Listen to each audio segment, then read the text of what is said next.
శివుడి తేజస్సు ఒక శక్తిగా రూపుదిద్దుకుంటే ఆ శక్తే మాహేశ్వరీ దేవి. సప్తమాతృకల్లో రెండవ మాతృకగా ఆమె పరమశివుని శక్తి నుండి అవతరించిన దేవత. మాహేశ్వరీదేవి విధ్వంసానికి ప్రతీక కాదు, అతిశక్తిని నియంత్రించే శక్తి. ఆమె త్రినేత్రం జ్ఞానానికి సూచన. కనిపించేదానికే కాదు, కనిపించని సత్యానికి. ఆమె చేతిలోని శూలం అధర్మాన్ని సంహరించేందుకు కాదు, అధర్మం దాటిపోకుండా ఆపేందుకు ఉన్న ఆయుధం.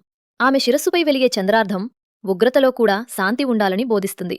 వృషభవాహనం అచంచల ధర్మానికి, స్థిరత్వానికి, నియంత్రిత శక్తికి సంకేతం. అపార బలం ఉన్నా అది ఆవేశంగా మారదు. శక్తి అంటే ఆవేశం కాదు, శక్తి అంటే నియంత్రణ.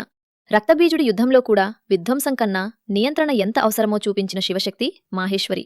ఆమెని ఆరాధించేవారికి బయటి శత్రువుల కంటే లోపల జనించే భయం, ఆవేశం నశిస్తుంది.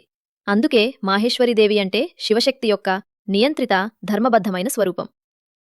కాని యుద్ధరంగంలో ముందుకు దూసుకెళ్లిన యోధశక్తి ఎవరు? మూడవ మాతృక కౌమారి. తర్వాతి భాగంలో